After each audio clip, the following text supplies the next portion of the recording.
Hello. Okay, I think we are there. Let me just open it up. Hmm,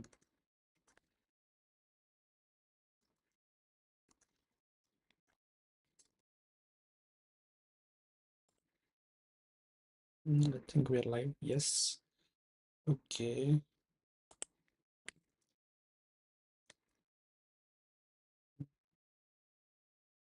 Hmm, Just open it up here.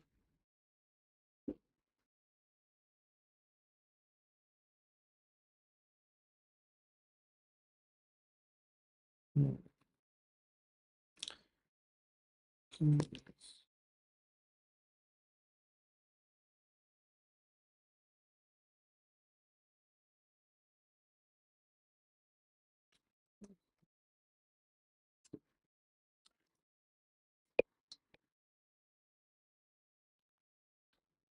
Yes. Hello. Okay.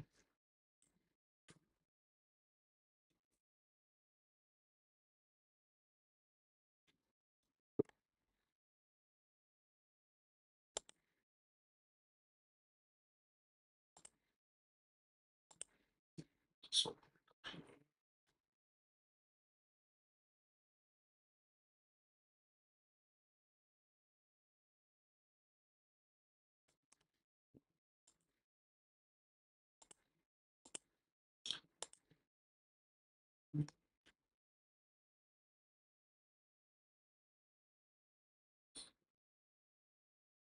okay. Let's see.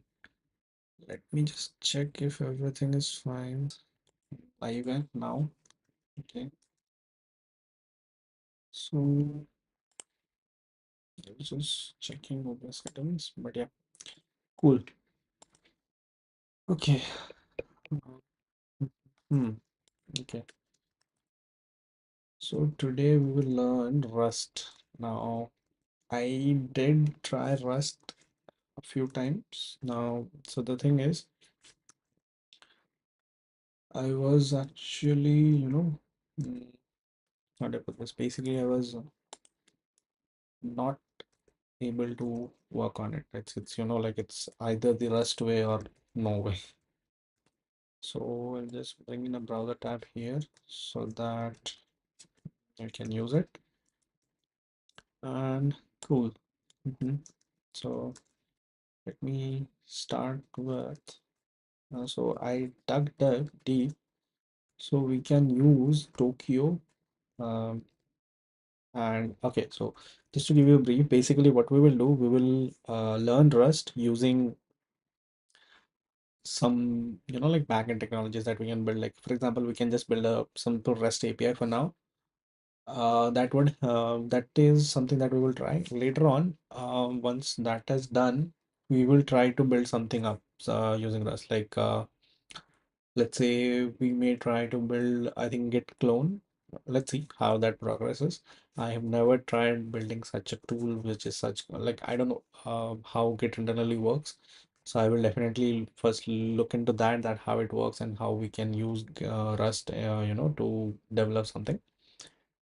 And but before that, let's build a simple REST API. I think we will build a REST API for um, as of now, we'll not have any authentication set up on that. We will just use simple Rust API. Uh, okay, that's something REST API. Okay, so what I found that Tokyo is a good, will help us in async Rust. So I found that Rust does not have a good async await support, or in its, they are like natively, so we will have to use Tokyo runtime for that. So yeah, I'll just quickly do say Rust Tokyo. We'll open this up and we'll see. Okay, so I have done some basic projects here, like you can see I tried something, but let's see. We'll say cargo new REST API. Yeah. This should be good enough. We'll say CD. Okay, no. Uh, Sorry, REST API again. Yes. So okay, let me do one thing. We'll just say EH repo create.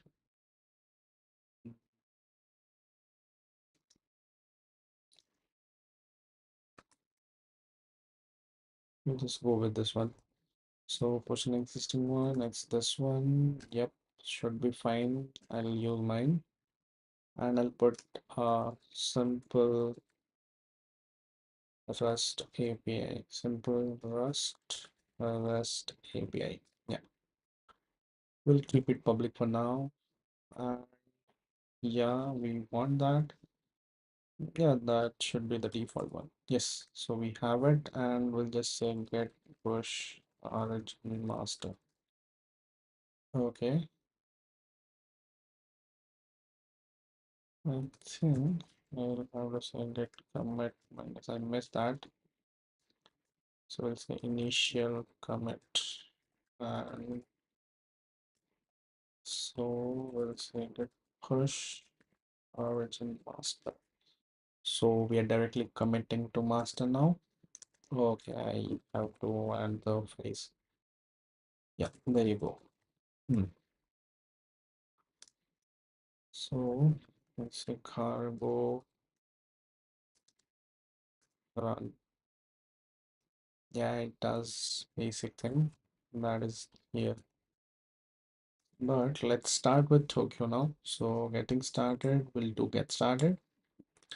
And Tokyo's role. Okay, so Tokyo is an asynchronous runtime for Rust programming language. It provides the building blocks need for writing networking applications. It gives the flexibility to target wide range of systems for large servers with dozens of cores to small embedded services. Noted. At a high level, Tokyo provides a few major components: a multi-threaded runtime for executing asynchronous code, an asynchronous version of the standard library, okay, a large ecosystem of libraries. Understood? Tokyo's role in your project. So when you write your application in an asynchronous manner, you enable, okay, do we have a dark mode for this? I seriously would love to see if there's a dark mode for this because it's just blinding me. Okay, I think we don't have it. Okay. Okay, let it be. So that's what Tokyo's role in your project. When you write your application in a synchronous manner, you enable it to scale much better by reducing the cost of doing many things at same time. However, asynchronous Rust code does not run on its own. Okay. So you must choose a runtime to execute it. Okay. The Tokyo library is the most widely used runtime surpassing all other runtimes in usage combined. Additionally, Tokyo provides many useful utilities when writing asynchronous code. Okay, cannot use ordinary blocking APIs provided by Rust standard library, and okay, sorry, and must instead use asynchronous versions of them. These alternate versions are provided by Tokyo, mirroring the API of the Rust standard library where it makes sense. Okay. Advantages of Tokyo. This section will outline some of the advantages. Tokyo is fast, built on top of Rust programming language, which itself is fast. This is done in the spirit of Rust with the goal that you should not be able to improve the performance by writing equivalent code by hand.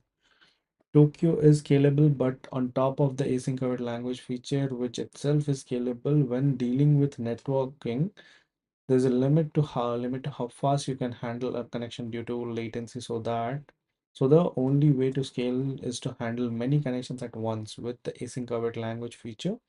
Increasing the number of concurrent operations becomes incredibly cheap, allowing you to scale to large number of concurrent tasks. Reliable Tokyo is built on, okay.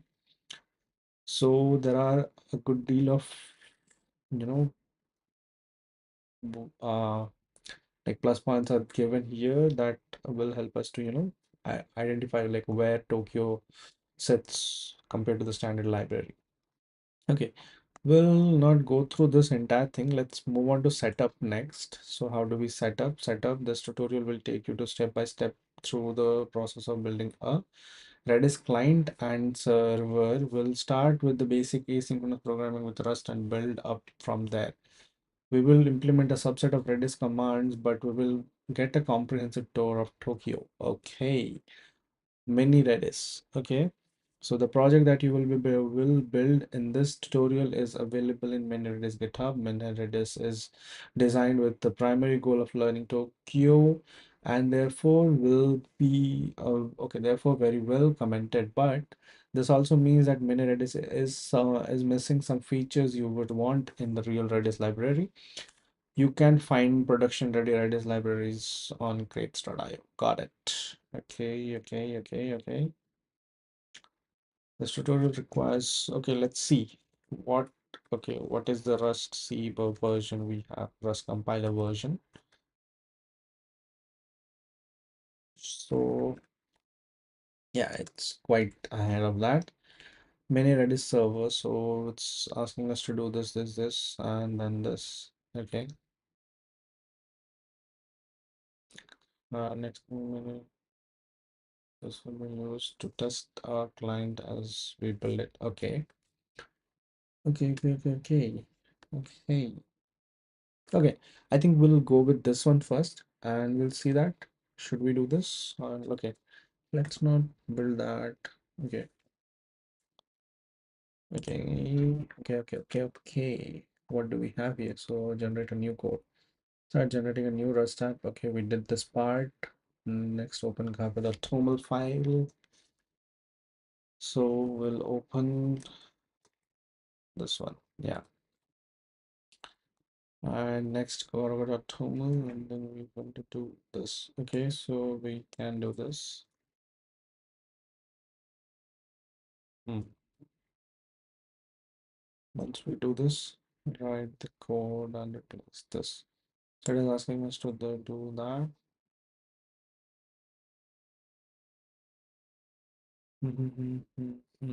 Okay, I'm not gonna do this. Okay. Okay,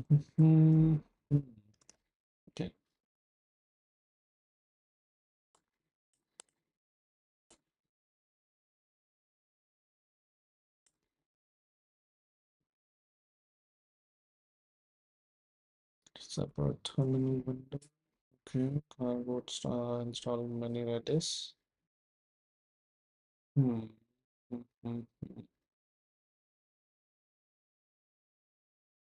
Okay, just to see if this works or not, let's do this one. Okay. Mhm. Let me go back one step and install all these things. So we'll do this and uh, when Redis server. So yeah.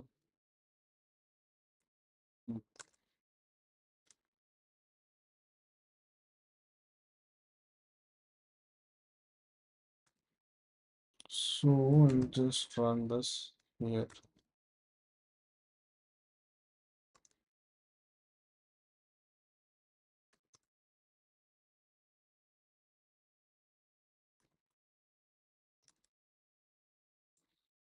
Okay, I don't know if it is running. Let's see. Let's test it out. And in .rs we have this. Then we will go to what? Window try to see that. Okay, let's see. Okay, it says null. You should say nil. Good. Okay, we are seeing nil now. Cool. Let me then open this one again and clear it out. We are there now. Let me just see. Okay, it's not doing anything. I don't know. Maybe it won't output anything. Okay, let's see. We have this, then this. And open main.rs and replace the content with this. Go. Okay. Let me just put it there directly. Yeah. Okay. So now what should we do? I already did that. Okay, so we should be just doing this here. Hmm. Let me close this. Let me close this. We'll just do cargo run here. Okay.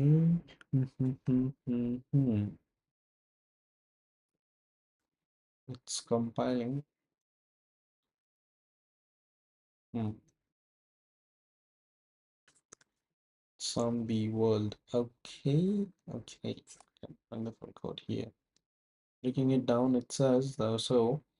Let's take some time to go over what we just did. This isn't much code, but a lot is happening. Okay.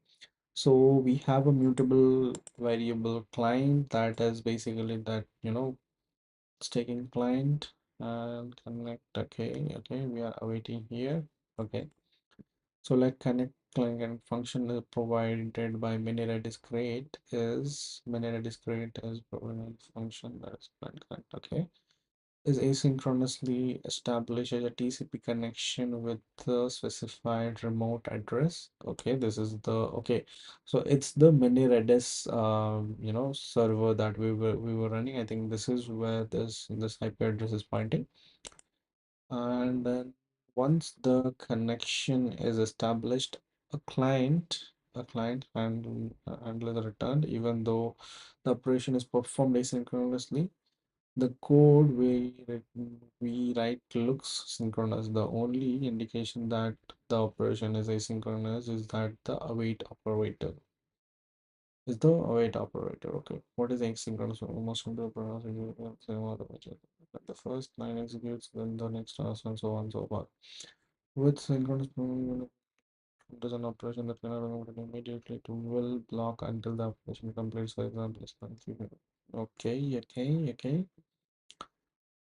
Compile time green threading. Rust implements asynchronous using the feature called async functions that perform asynchronous operations are labeled with async keyword in here. For example, connect function is defined as that.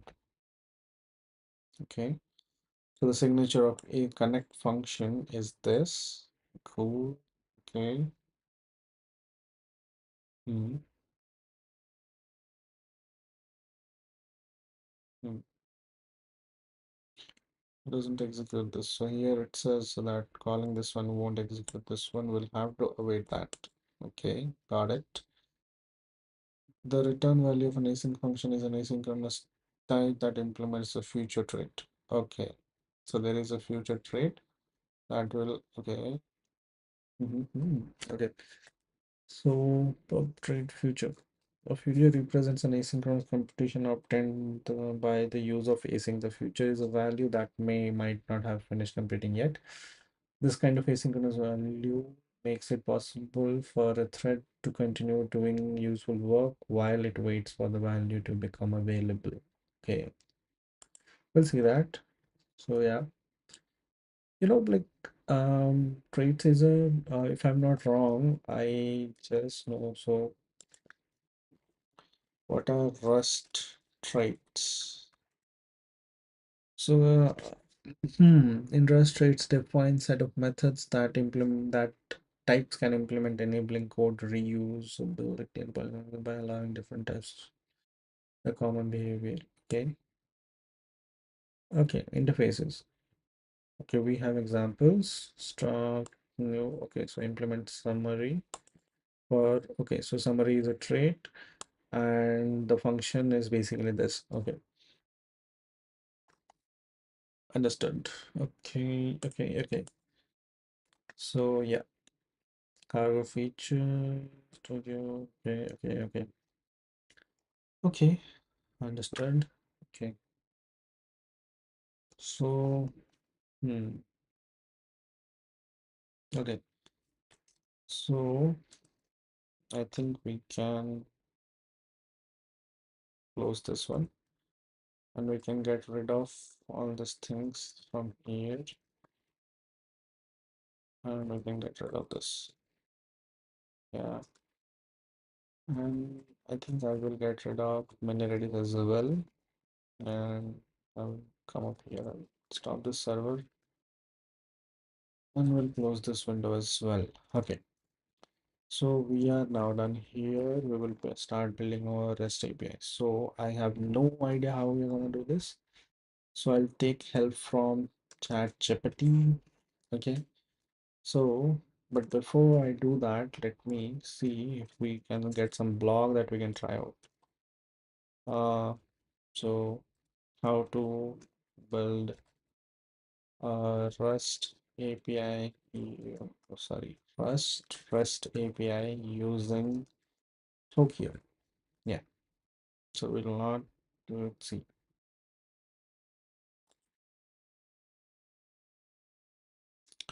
I think I'll go with, okay, so I think I'll go with text. Mm, okay, so which one is the better option to build a REST API among Actix, RAP, and Excel?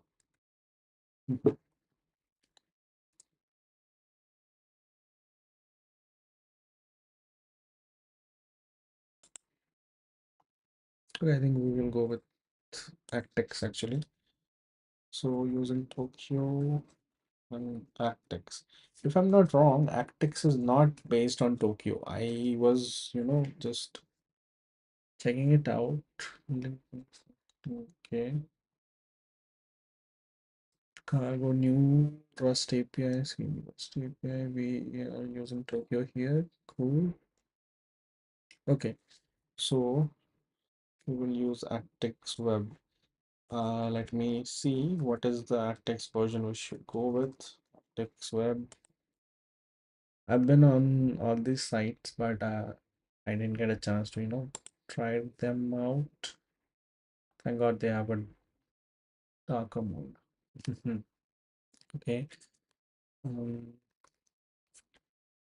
okay. I really need to do about that light I have, like the wall behind me. Let's see what we can do. Like it's very difficult for me to see myself when on that. But anyways, let's see. So we have Actex here and is a part of an ecosystem. Okay, okay. Introduction. We have welcome here. Introduction basics. Getting started. Okay. Now we're cooking. Okay, so this is the latest version. Okay, we'll here. Autonomous. We'll add this here. And what else do we need? We'll also use Saturday and Saturday JSON. Okay, I'm not going to use any env for now, so let's keep it that way. We already have Tokyo. Okay, great. So here's a breakdown of what each of them is. I mostly sure about it. Do have I? Okay, no, I have not went with UUID. So REST API SSRC. Okay, so this is the file structure we will go with. You know what? Let's set up these two as well, just in case if we need them in the process. Although I understand this is going to help us generate random UUIDs, and this is just to read this env. Let me create a .env file in here. We just add port here. I don't know what port should we go with. 555. Let's go with this one. Okay, here's a breakdown of each one that we already know. Okay, so let's create this file structure. We have this. Hey, I accidentally named the project same. Okay, cool. We have handlers. and then we have mod.rs, and we'll say user handlers dot rs. Okay, user handlers. Okay, then we have models and mod.rs. Mm-hmm. And then we will have user.rs. So yeah, then what? Okay, so we have routes, mod.rs, and then we have user routes.rs. Hmm. Okay, so I think we have followed it till here nicely, creating models. Okay, already did that. So I did model.user.rs. Okay, let's copy this. So for my reference, I'll do some things here. Okay, so it's the hmm. So it's the user.rs and we'll paste it here. Now, what we are doing here from Saturday, we are using this deserialize and serialize traits, and we are just using this. Okay, am I right if these are traits or not? Okay, let me confirm this. What is Saturday deserialize? Am I typing it right? Serialize.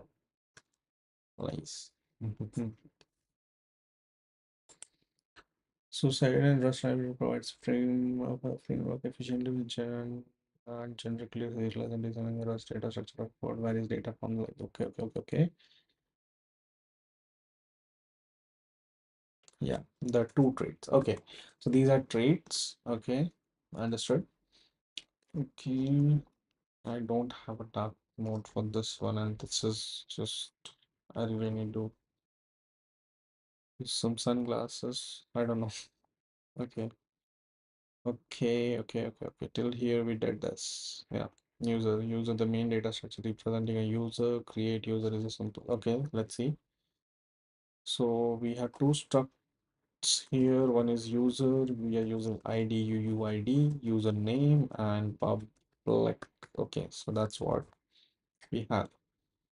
Then, hmm, okay, so let's get to this one. We are going to get where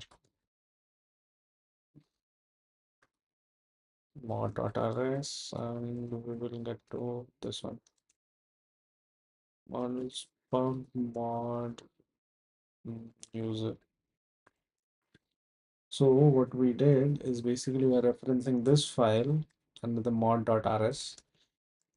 Okay, so we just did that exporting, creating handlers. Okay, so we will go to this one and we'll use this one. So let's paste it and we have to get the handlers, right? So yeah. Here we have ACTEX. From that we have web and HTTP response type is imported. We are again importing UUID here. We are then using crates model user. So we are using the local crate that we created user, sorry, models. From that we are importing user and crate. Okay, you create user. Okay, now we have a function which is an async function. Then what? We are defining user web JSON create user. So from this is basically going to accept create user. And what are the fields again we defined here? Okay, that's weird. Yeah. Oh, okay. It's again says mhm. HTTP response. We have new users, so we'll use a new UUID and we will clone this HTTP response, created this. Okay, then we have for now we will mock a user response. Okay, so get user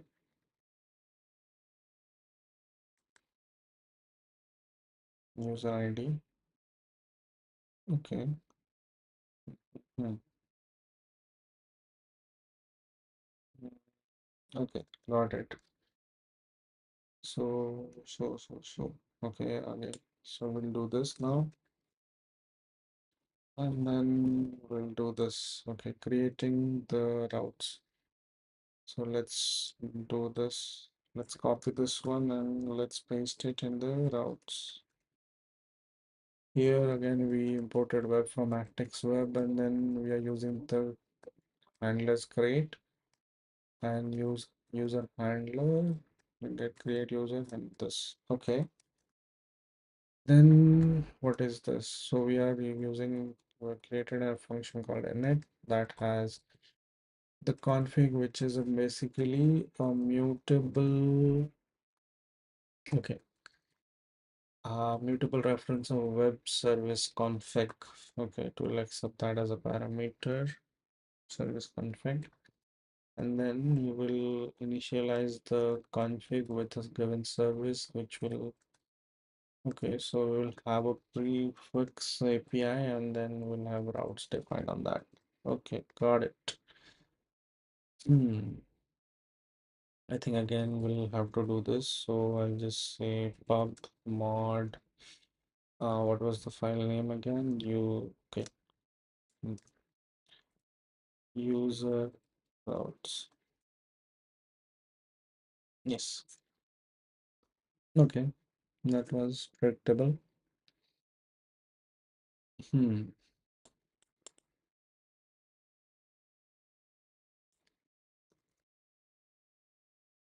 So we have this now. Hmm.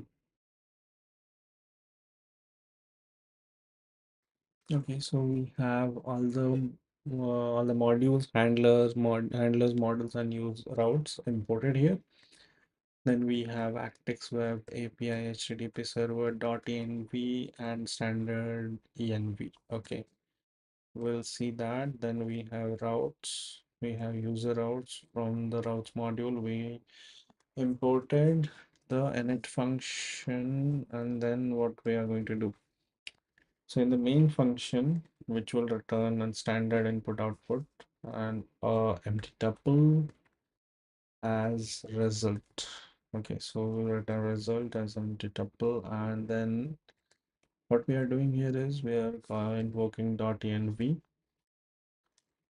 and okay, I don't know, unwrap or else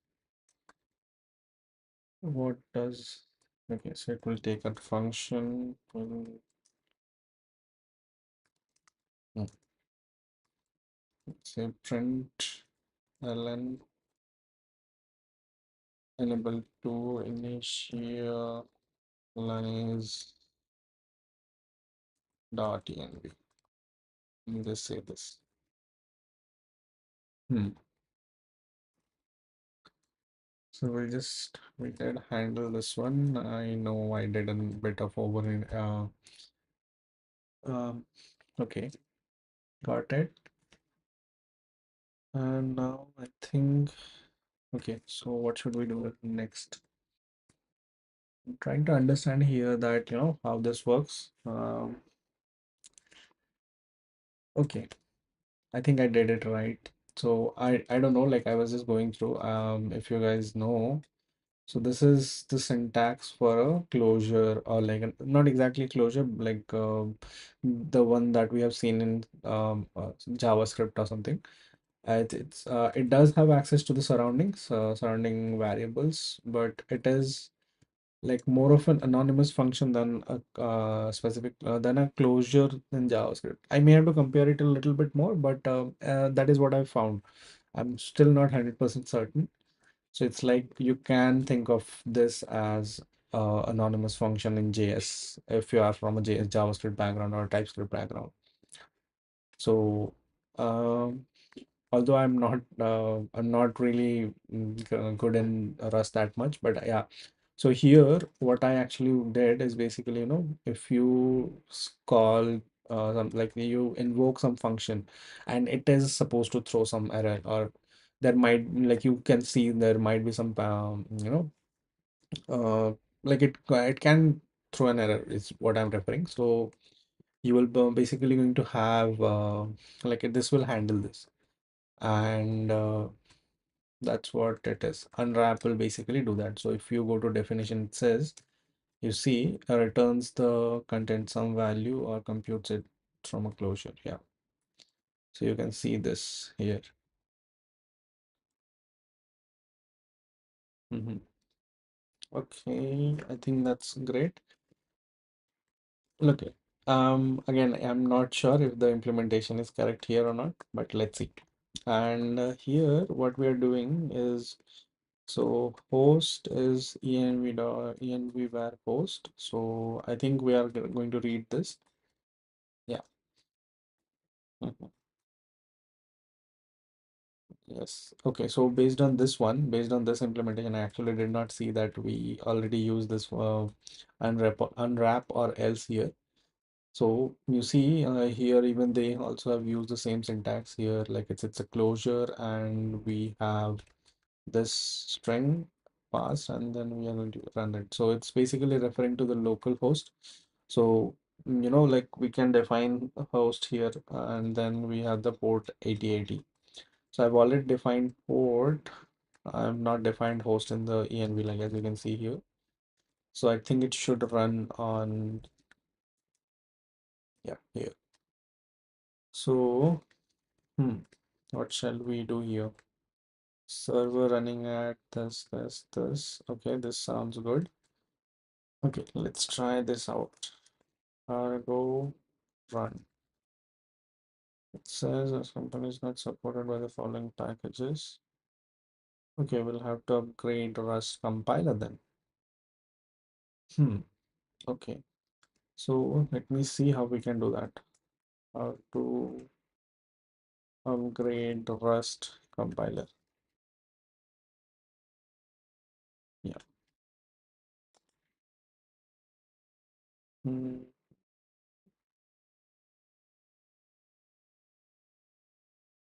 Okay, they do not have anything. Installation.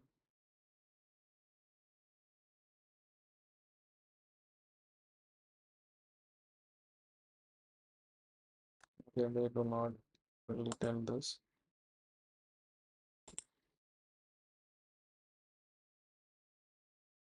Okay, we have this. Nice. Let me close the project. Okay, I think I did not save this. Okay, so I'll do this rest self update. Hmm. Oh, oopsie. I think I did this. Rest upload. Okay,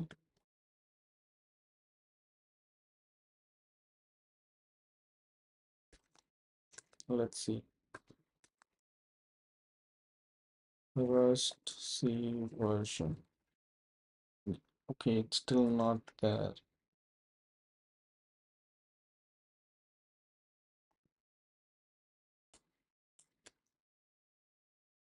I think I did not run this command. Yeah, I think this should do the job. Now, let's see.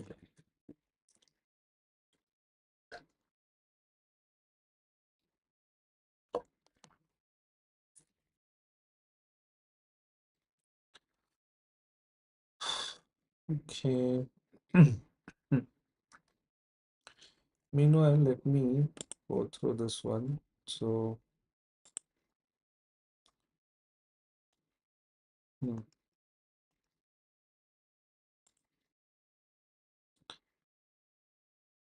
hmm, hmm, hmm, hmm.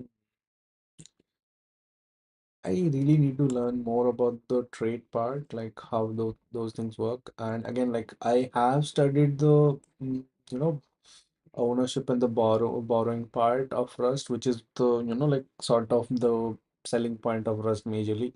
Although, like again, Rust is very fast. However, the ownership and the borrowing model was something new, is what I found. Like I'm not sure if any other language did that or not, but yeah, that is something I need to look into more. Okay, let's see if this will.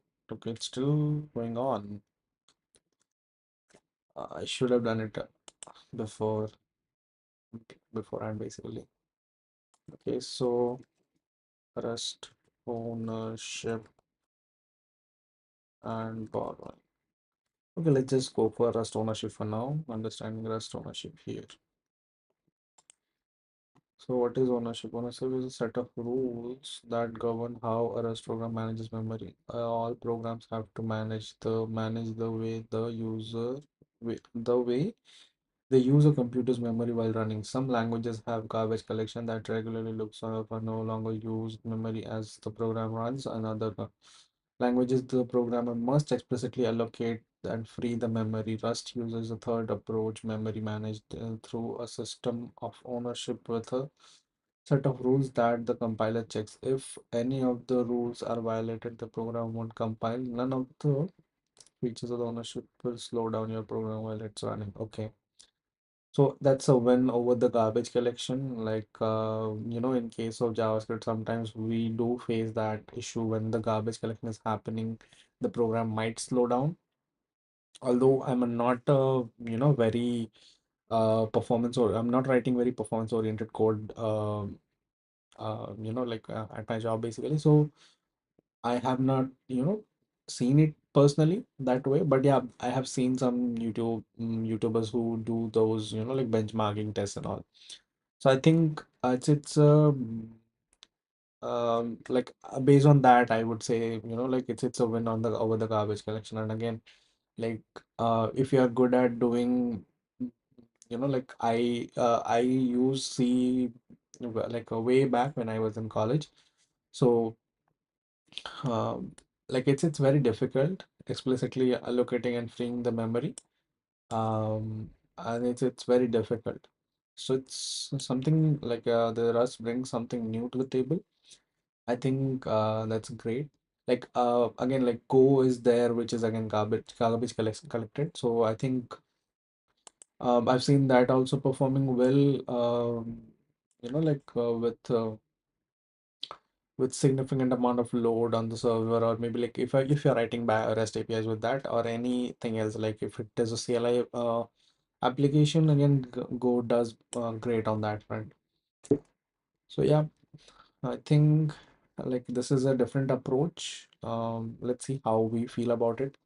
Like I need to, even like Rust is totally new for me, so I will have to see how I'm going to like it or not. So, yeah, because ownership is okay. So going back to this, because ownership is a new concept of many programmers, it does take some time to get used to.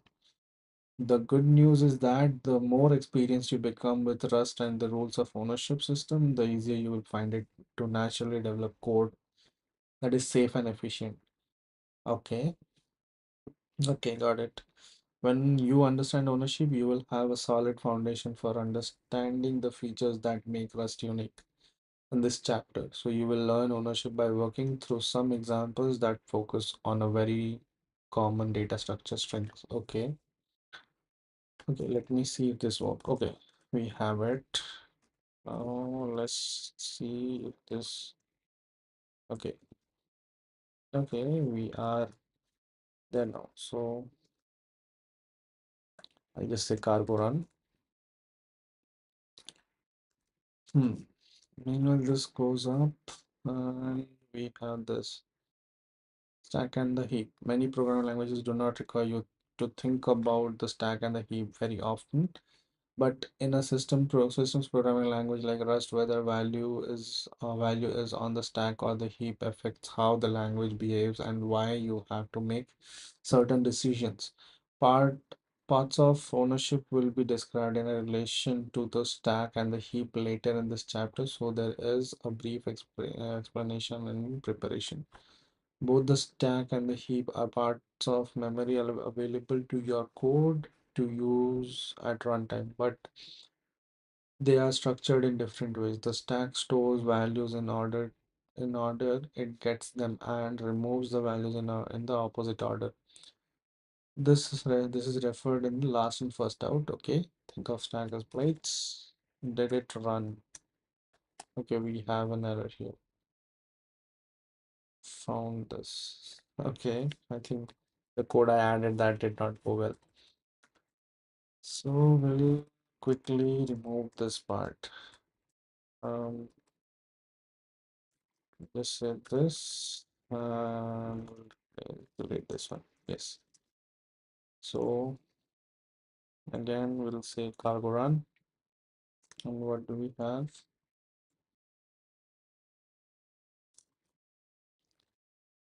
Do I have to do cargo install?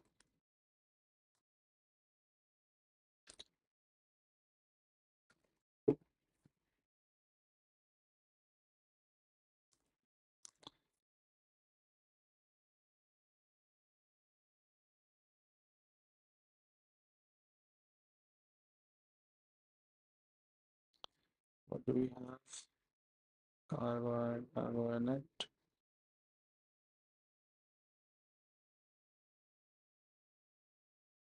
Hmm. Okay. What's the problem that I'm having right now? Cargo run.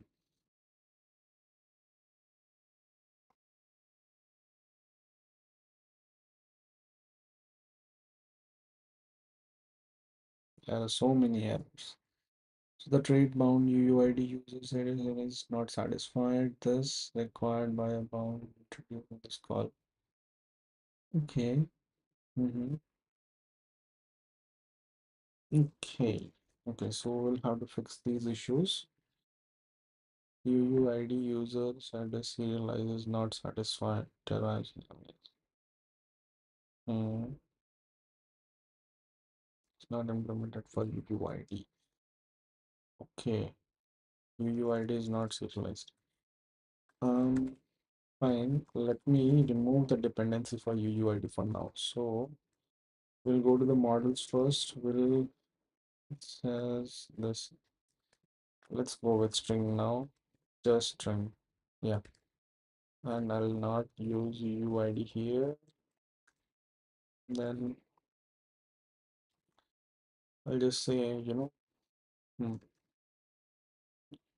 new will have, okay, so I'll just say ABC.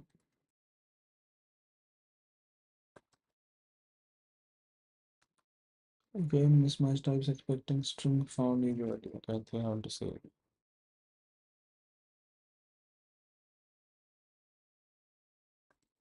Mm, I think it's string found ABC. Yeah, that's one.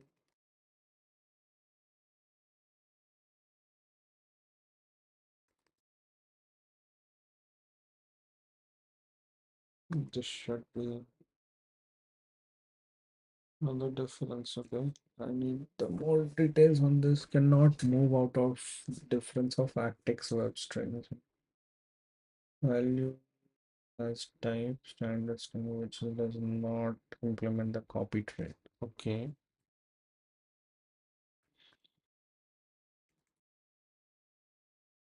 Hmm. Okay. Do we have any fix for this? This is just separating that. No. Hmm. What shall we do for this? Hmm. Hmm. Hmm. Okay. Cannot move to.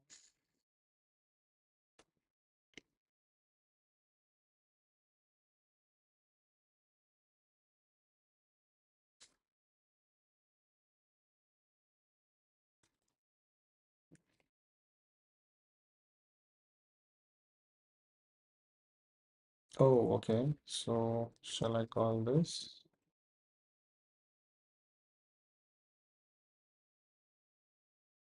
Hold on. What this is returning? It's a path string. What this web path? Okay, so it's going to take the URL. Okay, got it.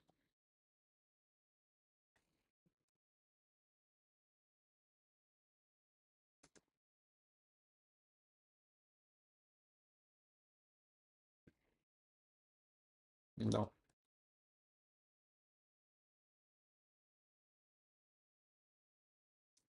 Okay, this worked. Good. I think we have no errors then now. Hmm. And so what should we do next? Okay. Then moving forward, we have the routes. I think we don't have any errors. Okay, not this one. Main, I think we might have something. Okay, no, we don't have anything. So cargo run. Let's see. Hmm. Okay, so I'll say okay. I forgot the endpoints that we defined here. So what are the endpoints we have? It's the user routes. Yes. So first we'll go curl. Mm-hmm.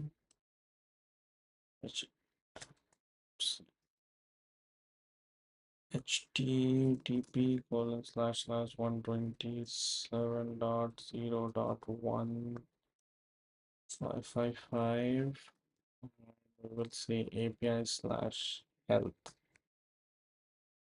API is run up and running. Good. We should be. The next one was users. Okay. Hmm. So I think it's called post this way. No. Uh, okay, hold on. I forgot how to do the curl request. Hmm. Curl post syntax, maybe? Syntax. Mm-hmm. Oh, yeah, it's X here. X post this, then we will say data. So the data we will have it in this way. Here we have this. Hmm. Okay, let me pass the header as well. So content,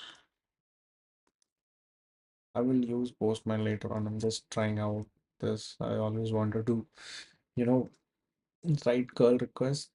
That is, I feel like it is time consuming, like to be honest. We could just use directly Postman, but just wanted to do this now. We'll use Postman later on. And I think we did this correctly. Content type, application JSON. Okay, so then we will have a name. Is it username or what? I think it's username. Mhm.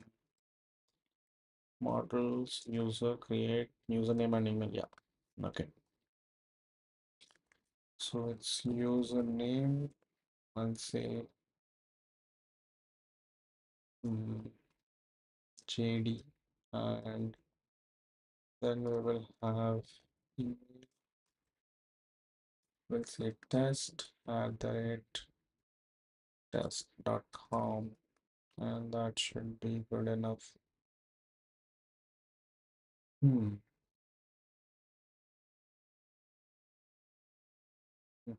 Hmm.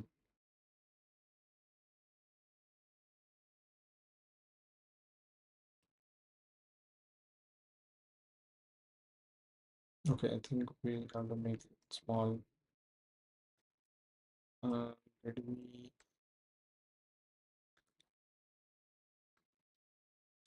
hmm. Routes handlers mod what is the name again? This one, right? So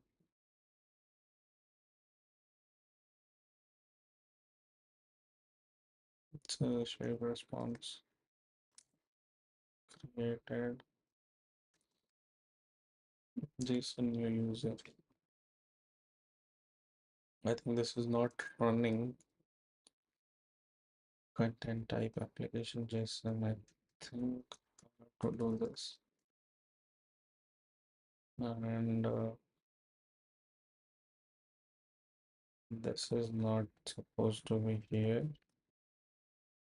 Let's do this here. So X post, and then we should say HTTP colon slash slash 127.0.1 slash 5, sorry, clone 555 API slash. Hey, I think I put the wrong endpoint there. Um, it's the routes we have users.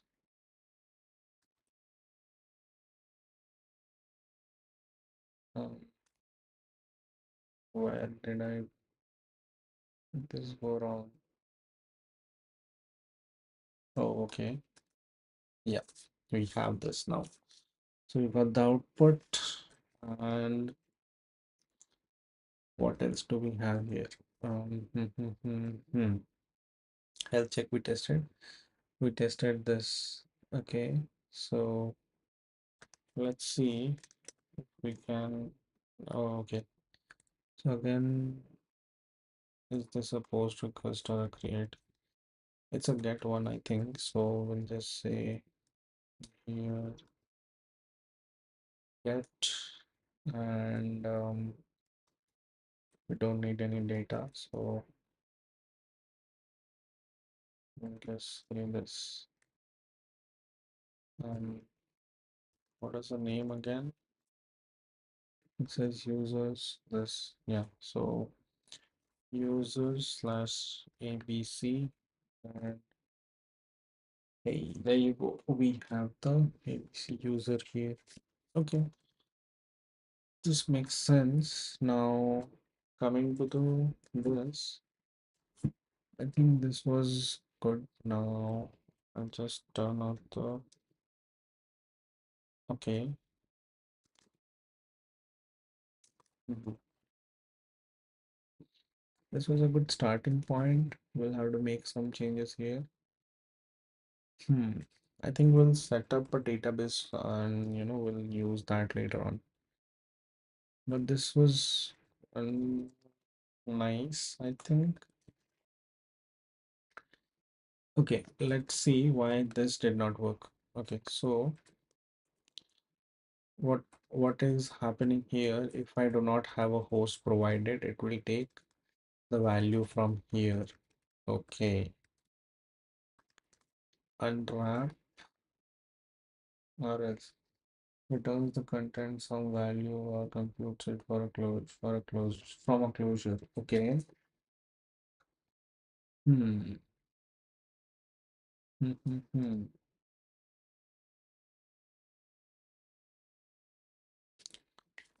Unwrap. Okay.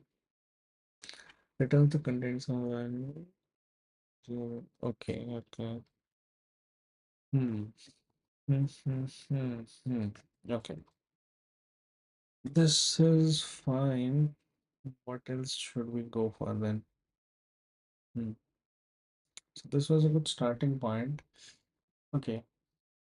Let me open a new note then.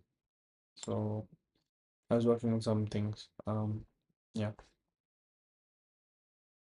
Hmm. Hmm.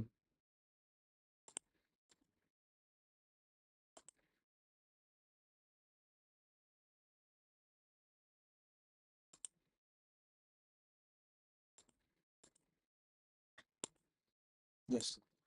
So let's say learn Rust, I think, and then let's say create a REST API template. Okay. So then second is going to implement DB.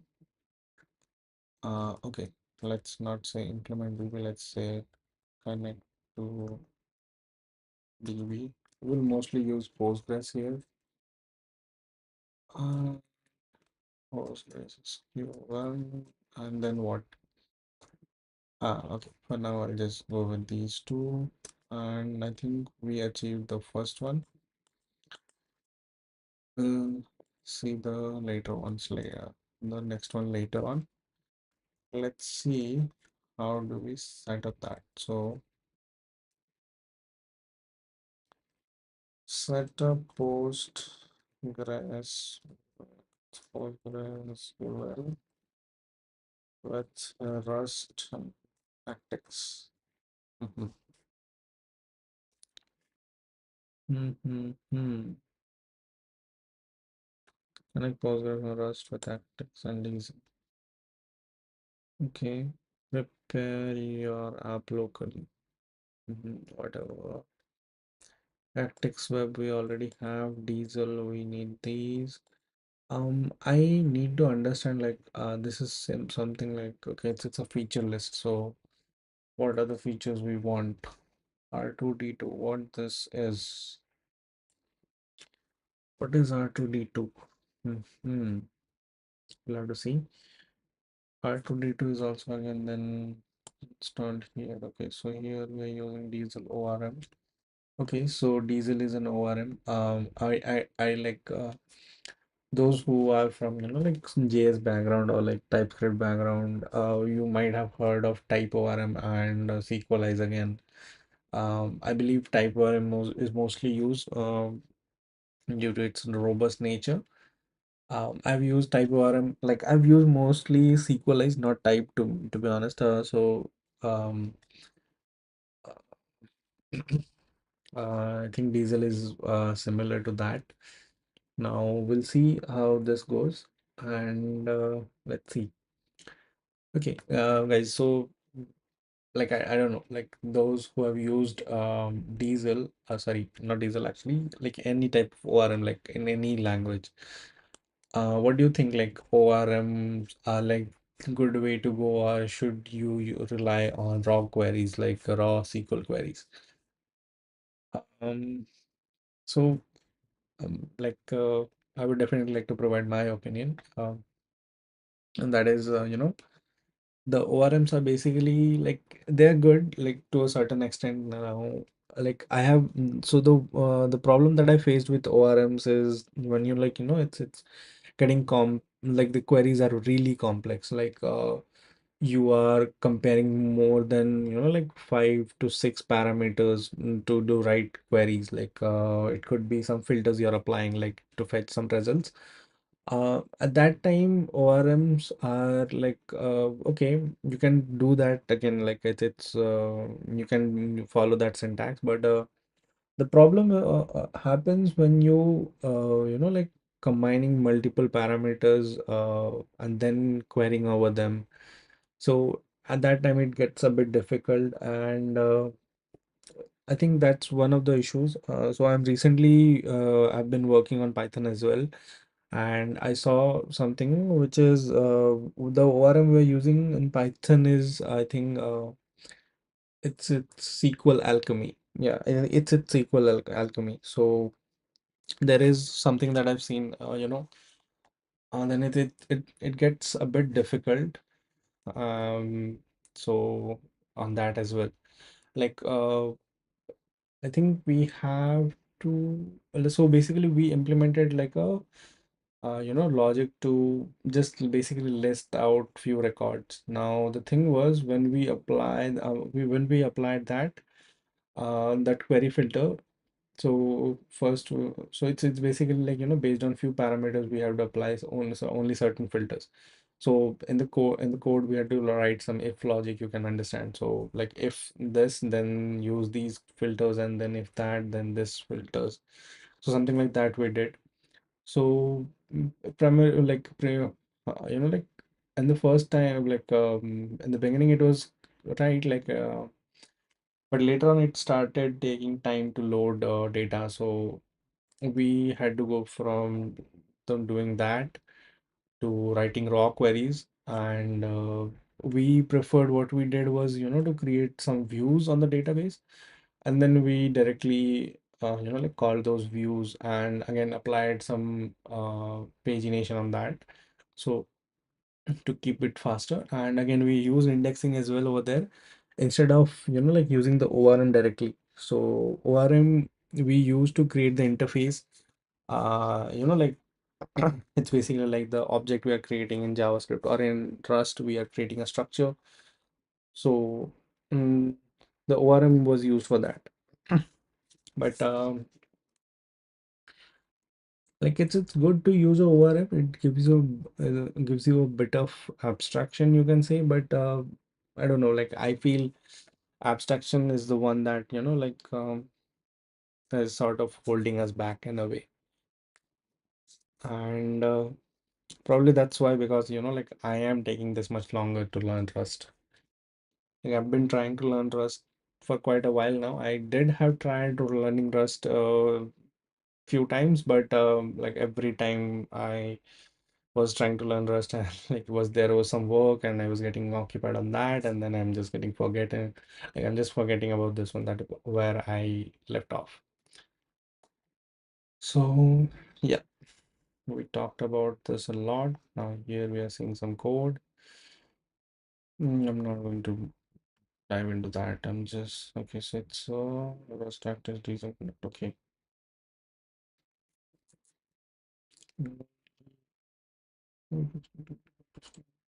Okay, I'm not gonna see this DZCL.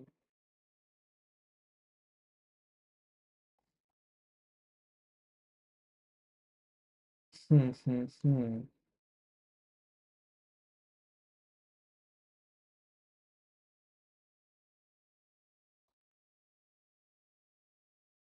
Hmm. So here they have. So we are using more. So Postgres this.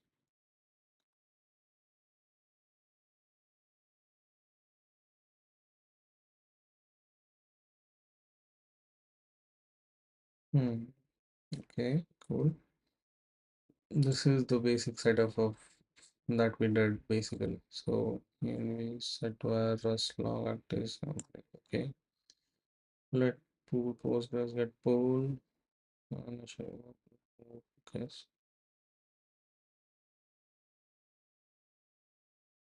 Okay, so we have passed it here.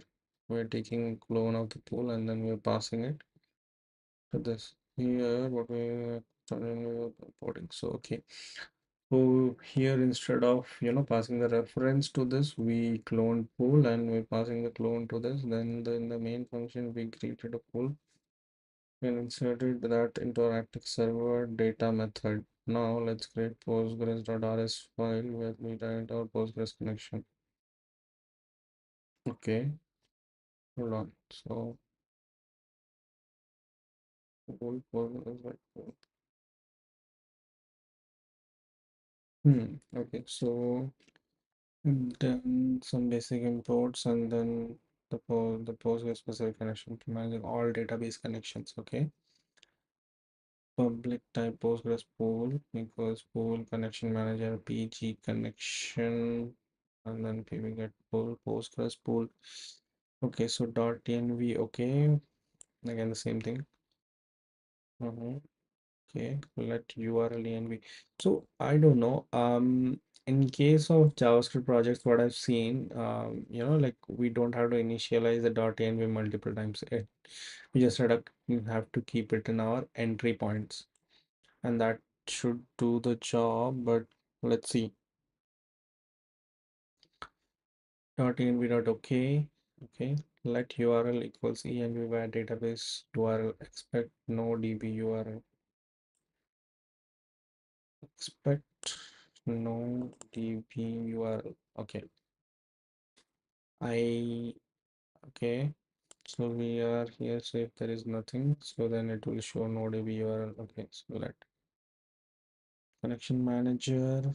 Okay. So PG connection new URL we have, and then this R2D2 pool builder. Okay. Hmm. Hmm. Hmm. Hmm. Okay. This is no default features. Check Postgres. Okay. Hmm. Hmm. Hmm. Okay. Let's do this one. So yeah, I think okay. So I'll just quickly say postgres.rs.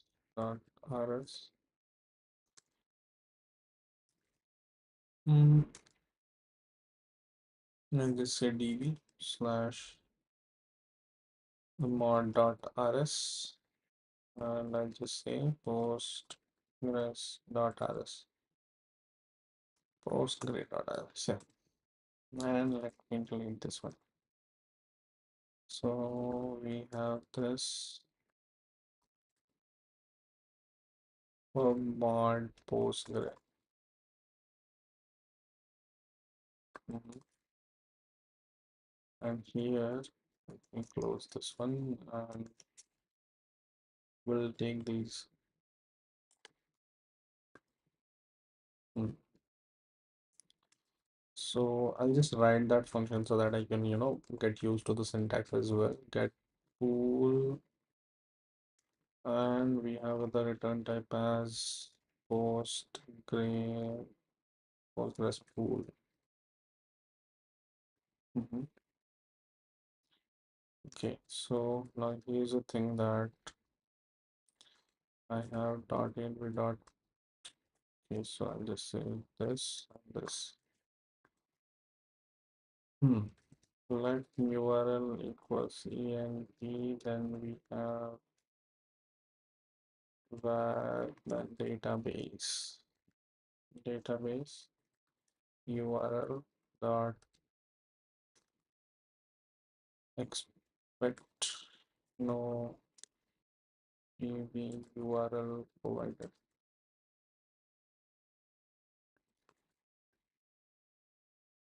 Mhm.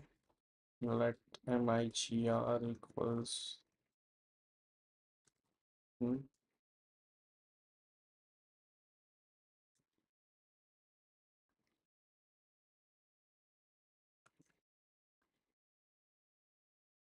mhm. Okay, then we have R2D2 pool, then builder, then we have build,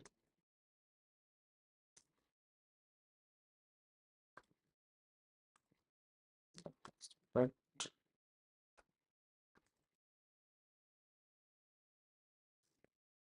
could not build connection pool. Yes. So now cargo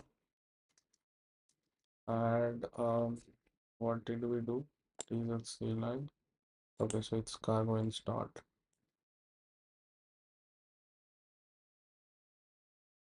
Then just paste it here.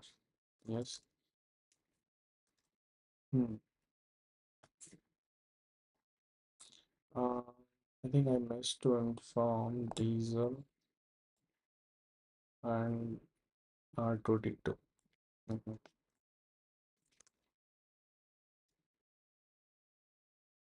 Okay, let's see now what we should be doing.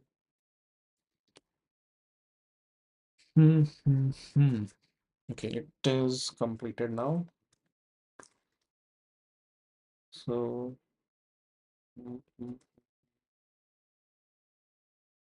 Okay, guys, I think hmm,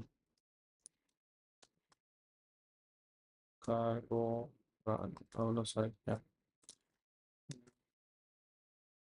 cargo total. If Tokyo activates this.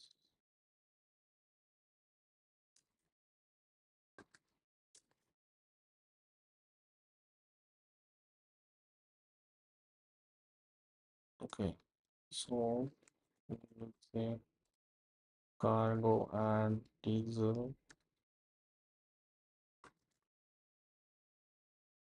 Hmm.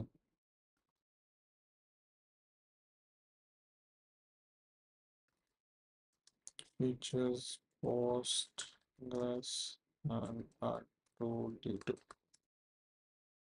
Says Postgres must. Mhm. Yes, I have the right one. Hmm.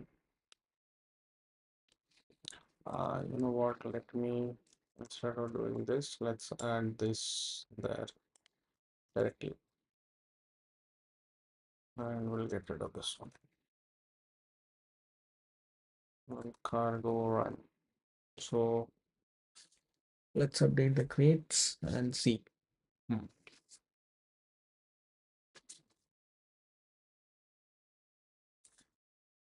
Hmm. Start tracing. Okay, I think good. Yeah, so it's running now. And hmm, hmm, hmm.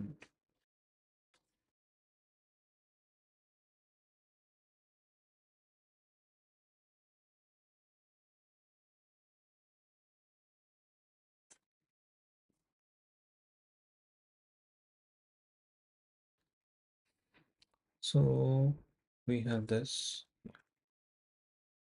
Simon TV.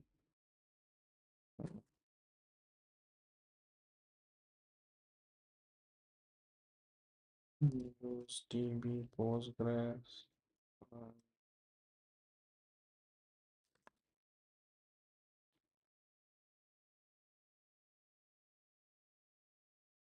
yeah,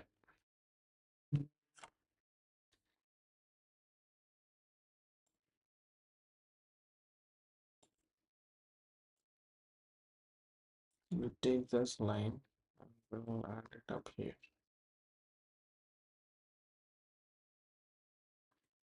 I think I can do this. Mhm. Get pool and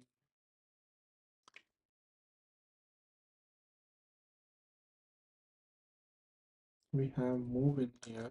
Then we have this configure in it.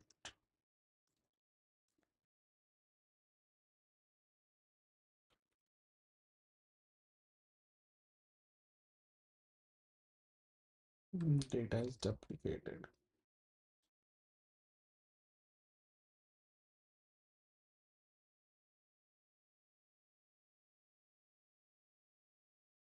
Okay, so data. So it says set application root level data application data stored in this method is available through the method. Any data T type added here can be its extractor implementation. Do we think so? It says my data. Hmm. Okay, so we have the handler there, and guest HTTP request. We have the counter web data, my data. Hmm. Hmm.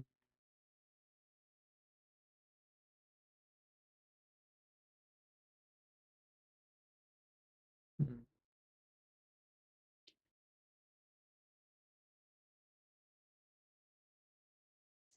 I'm not really close. I'm not even close to mutexes or anything. So, hmm,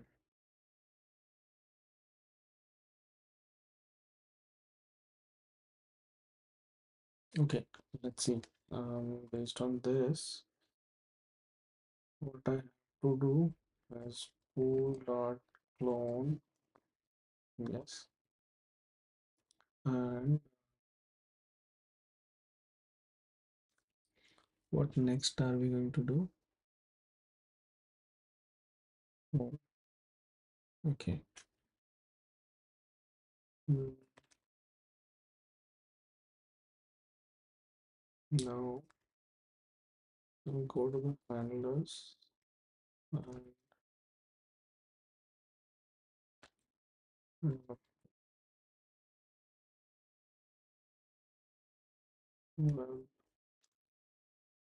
well, okay. So hold on.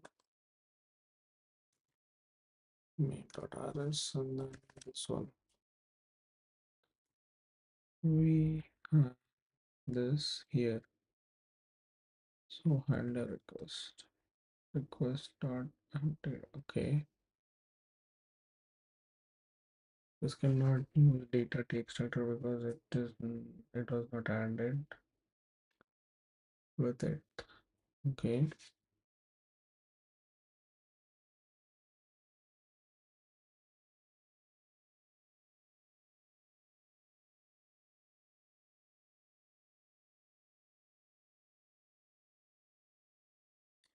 So in this case, we have a structure my data that has a count and then standard cell size. Okay, we'll see what this cell stands for. But note this cannot use data T extractor because it was not added with it. Okay. Hmm. This one is a bit different. Update counter.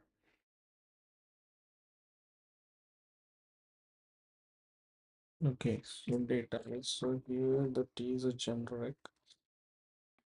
I think I understood the thing here. So let's say pool, then we'll say data, and then you know what did we name?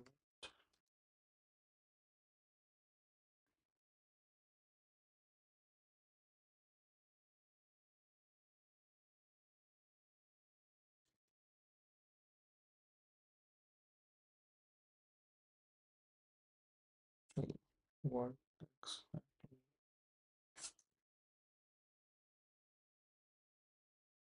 use R2D to pool.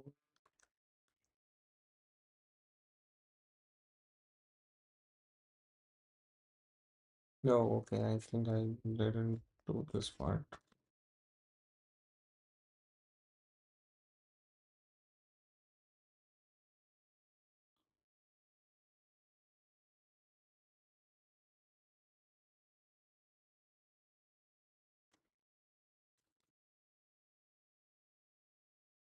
Done. Okay, so the implicit return was winning there.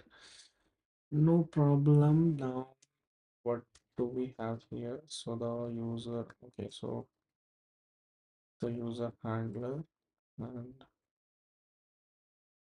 here we have Postgre pool.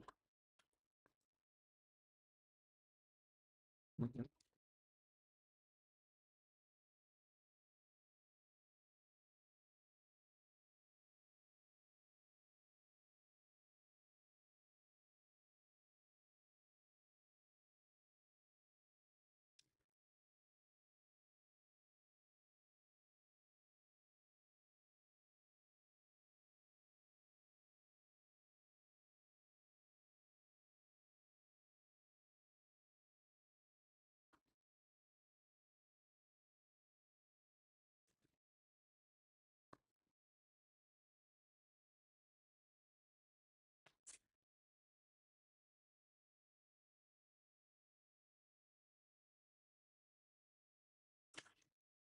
Uh, How are we doing this here? Data. Okay, it's web data, sorry. Hmm, web data. So here in pool. Okay, so mm, okay, PSQL. So PSQL.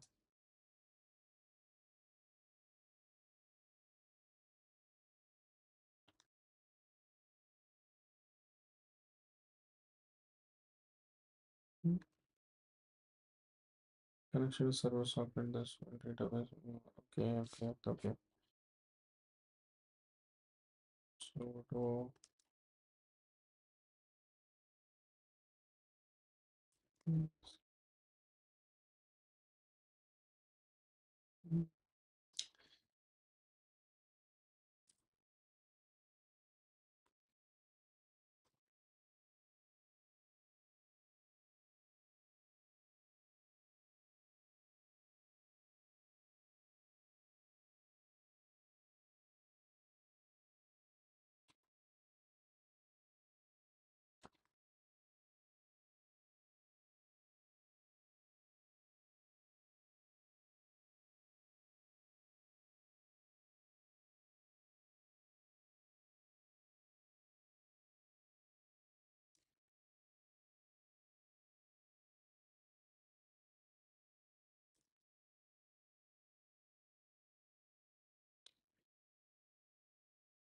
sudo psql. I forgot. psql. Welcome. Connect. I don't know. Let's see how do we do this. Um, okay, yeah, but the default user is Postgres. Okay. Sudo Postgres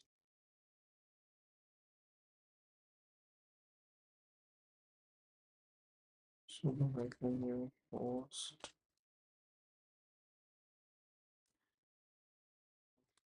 PSQL hyphen new Postgres p. Okay.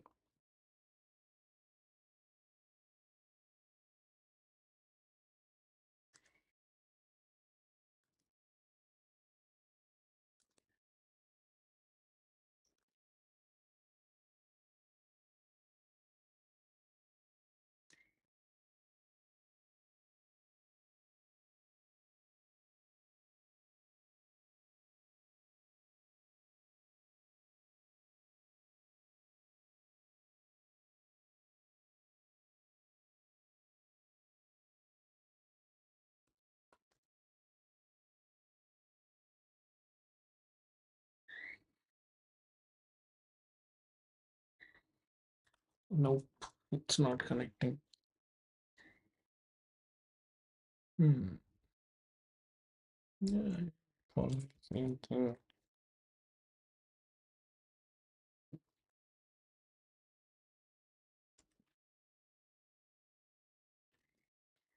Nope.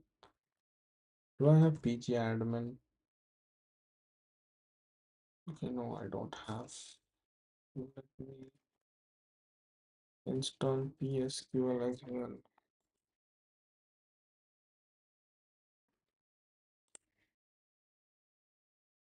So, have anything here like to search PSQL pops here PSQL ODBC? Nope, not required.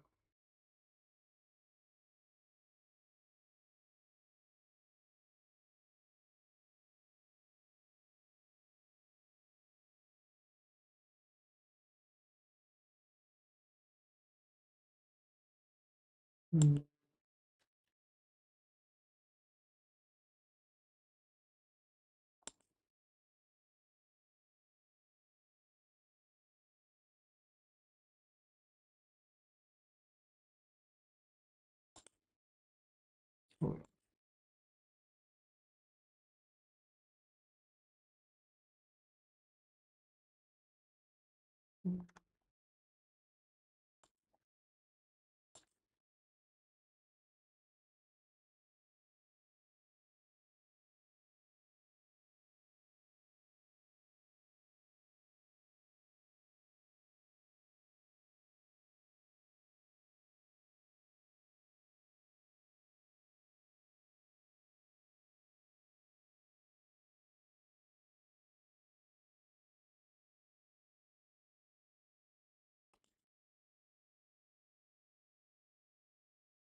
Okay, I think I have to install this only.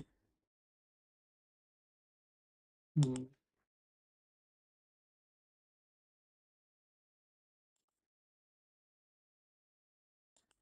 Go my latest one. Yeah, it's 341 megabytes. Megabytes, yeah. Uh, Okay, I'll just install this one. Let's see if we are able to connect to this one or not. Okay, guys. Mhm. Okay, it's taking a bit longer. Yeah, I actually downloaded the thumbnail as well, so yeah.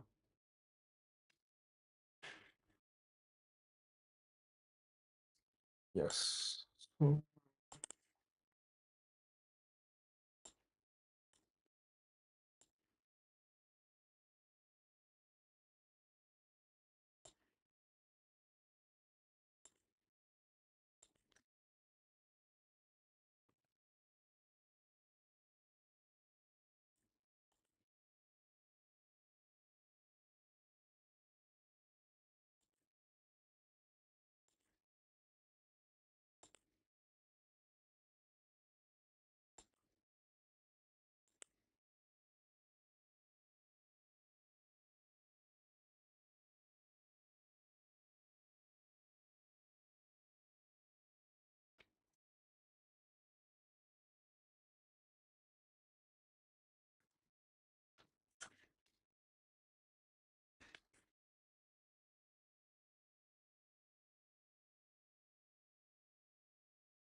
okay.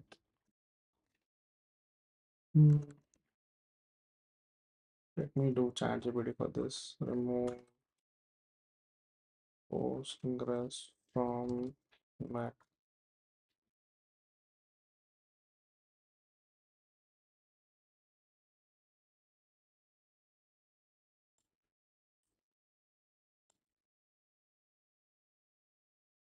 Okay, let's see if this works. So it does not exist.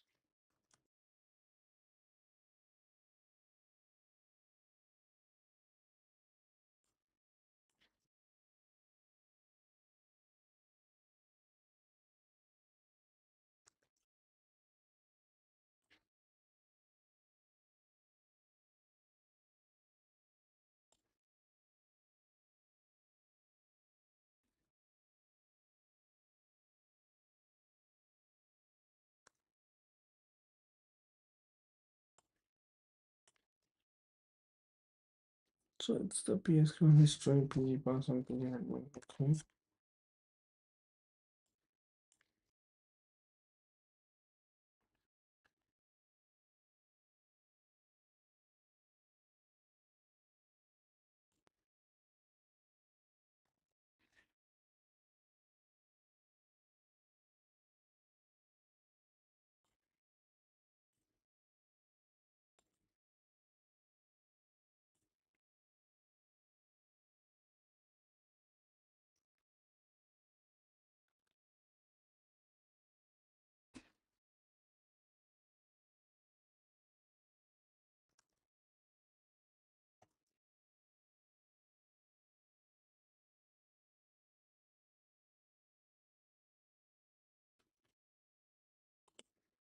Okay, I'm gonna do this.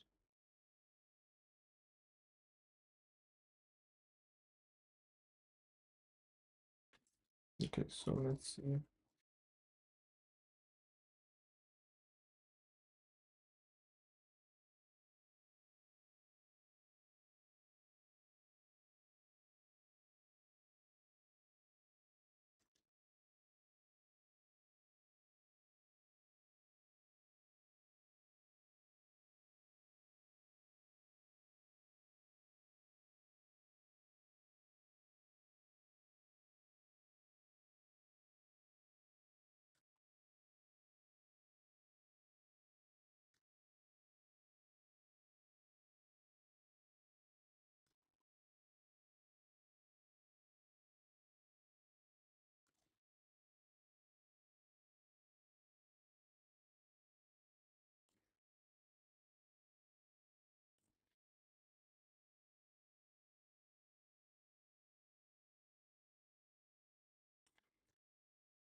Hmm.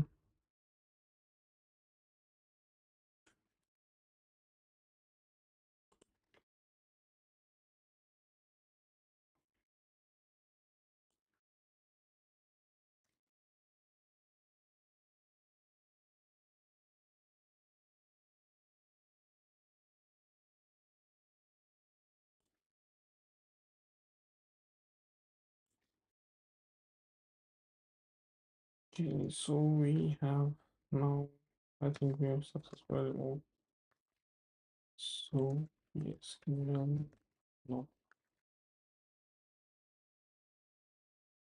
do search Postgres.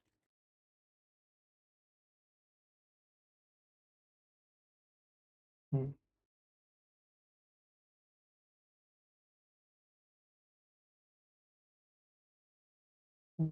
SQL, speed.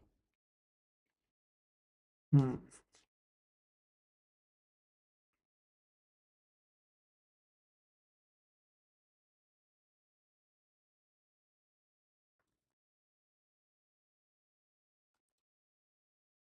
Setup PSQL, not installation. I have forgotten the command, so let's do that.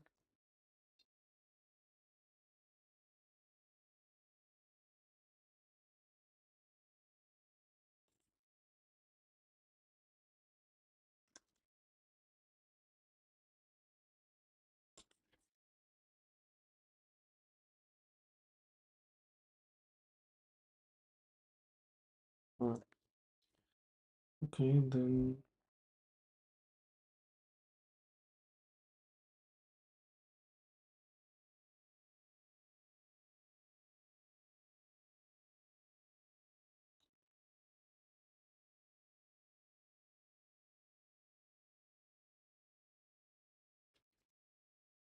hmm.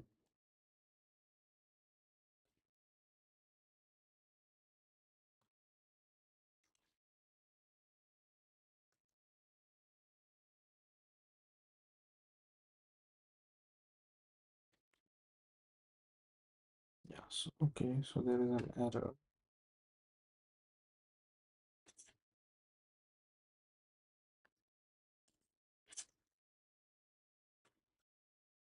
There is an error.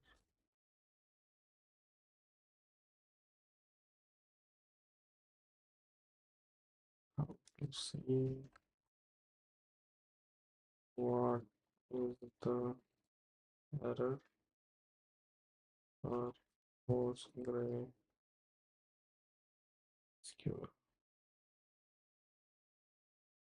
service? Hmm. Hmm.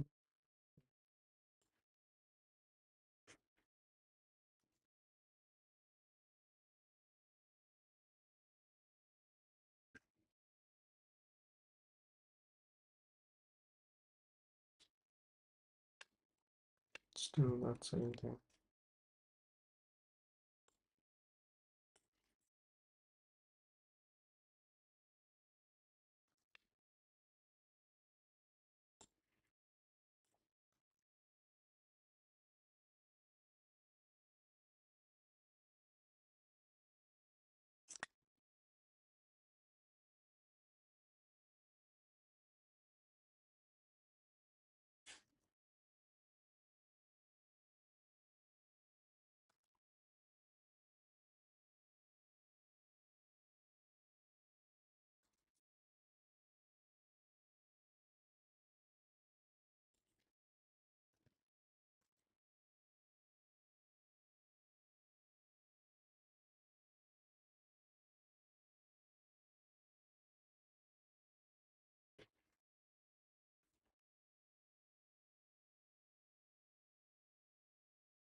Okay, so now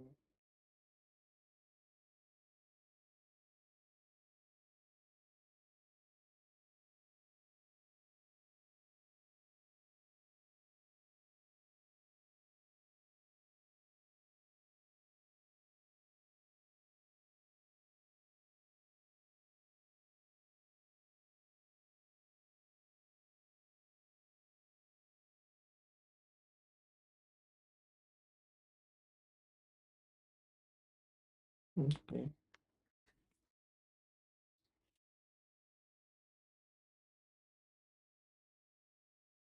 Mm,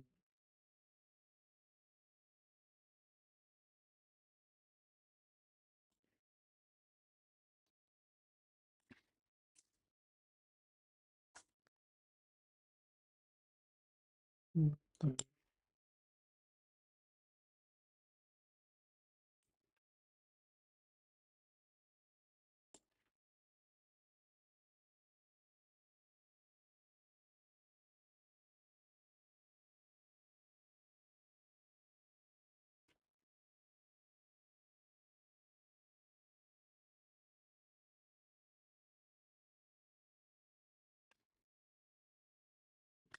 mm. So CSH. Mm, now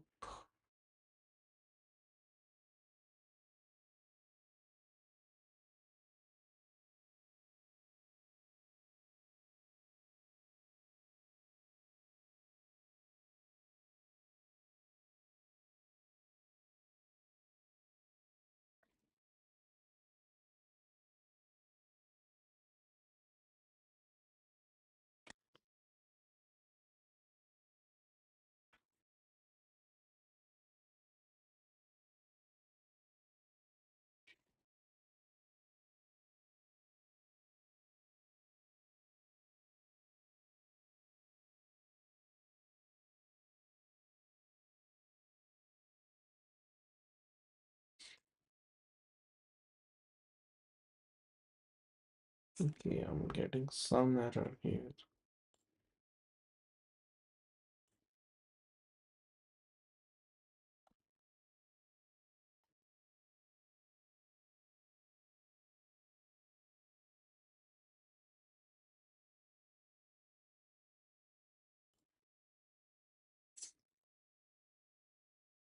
New log screen SQL at the rate 17. Oops, there is nothing. Let me see. Let me see the settings. Hmm, hmm, hmm.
Improve services list.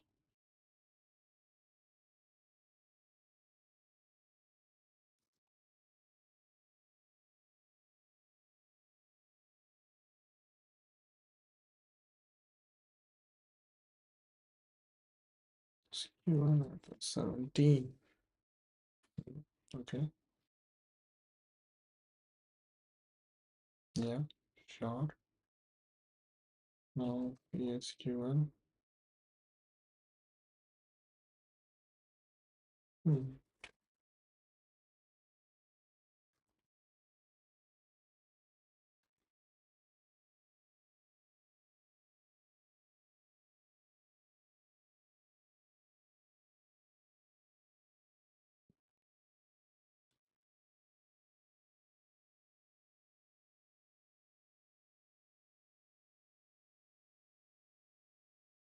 Yeah. Okay, so no, there is no log for this. Um, okay, I'm too tired now. Okay, guys, I think I'll see this later tomorrow. Hmm, We'll probably continue this from tomorrow. Let me fix this up offline and then come back. I don't know what's the problem. Okay, let me try this once. Then we'll just stop. Okay, so the connections are there. And these are listening. Okay.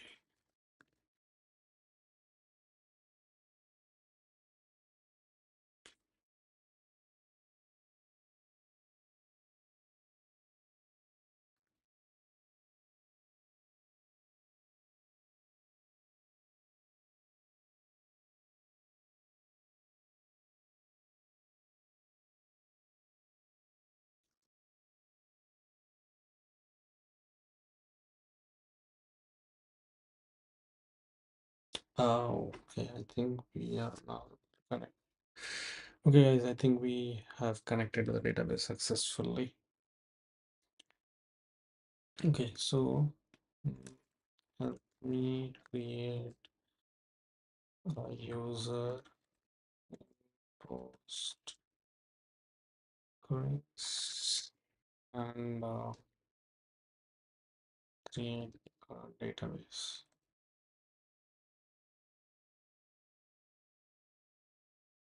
Okay, so yeah, so we have create user, just say, okay, so we'll say are using with password, let's say password as password. Hmm. Okay.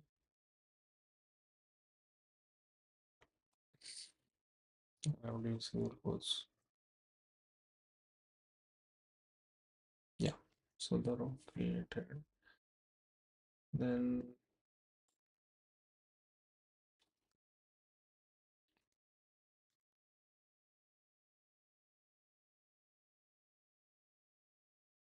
okay, we have added the row now. List users slash du. We have this. Okay. And then we'll just say create database and we'll say our user is the owner. Okay, no. I just said so. Our blogs. I think we'll just say our blogs. Um, and what? Okay, so it's the L. Mhm. Mhm. So we have our blogs and this. Good. Okay, so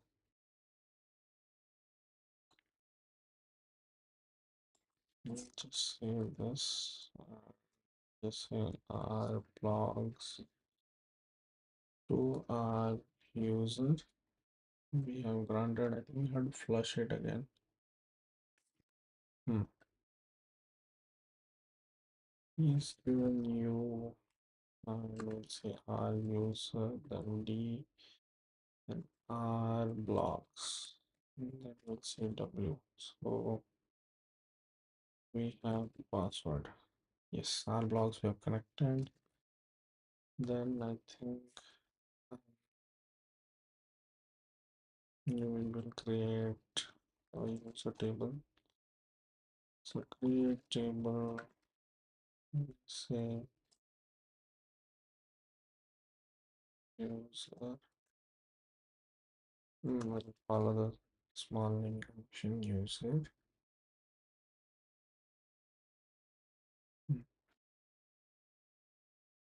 I would say username.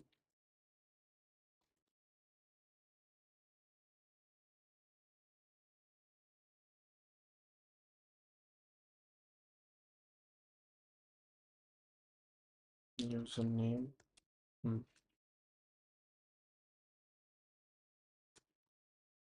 So it has to varchar 15. We'll say it's going to be unique. Hmm. Not null. I think. Well, that's kind of implied. Uh, no, ID for now. I'll just go with. I don't know. Varchar 32. The comma is here. Yeah, I think we're going to go. Then I just say username and email, right? So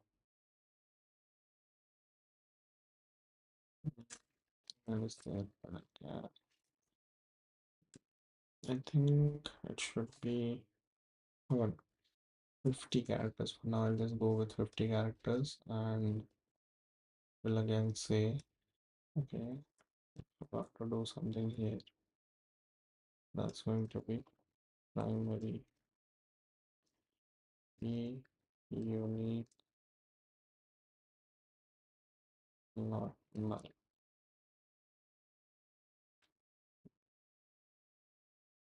Varchar unique. Mm, yes, unique,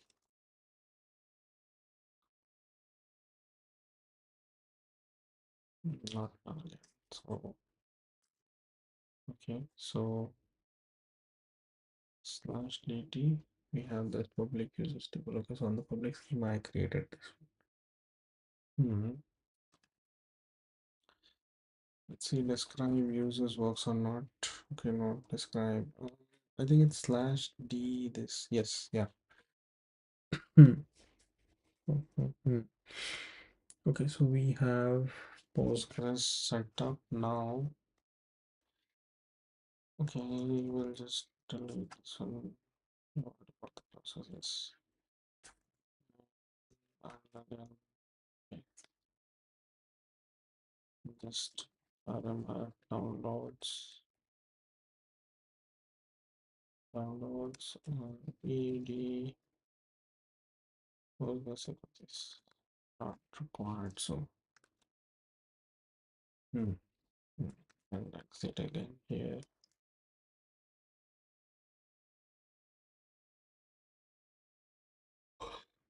Yes, I think I'm feeling sleepy today. Okay, guys, I think that's majorly today. I will continue on the same part. So so tomorrow's target is going to be our notes again. Yes. So tomorrow we have a target of, yeah, our target of connecting to the database and fetch some data points from there. This should not take the REST API should not take more than the like more than 1 or 2 days. And post which we'll switch to some other project like cloning Git. We'll see if we are going to proceed with cloning Git in Rust or something else. Most likely we'll proceed with cloning Git. So I'll just put that as Git clone. Hmm. This one is just like a test server that we will build. Probably we'll see, like some complex, not exactly complex, like so some basic, I think like beginner level of APIs to get the confidence, and then we'll jump into this one. Um, okay, guys, so that's for today. Thanks a lot for joining, and we'll be right back tomorrow. I think around 10 or 11. Yeah. So, yeah, guys, have a nice day. Bye.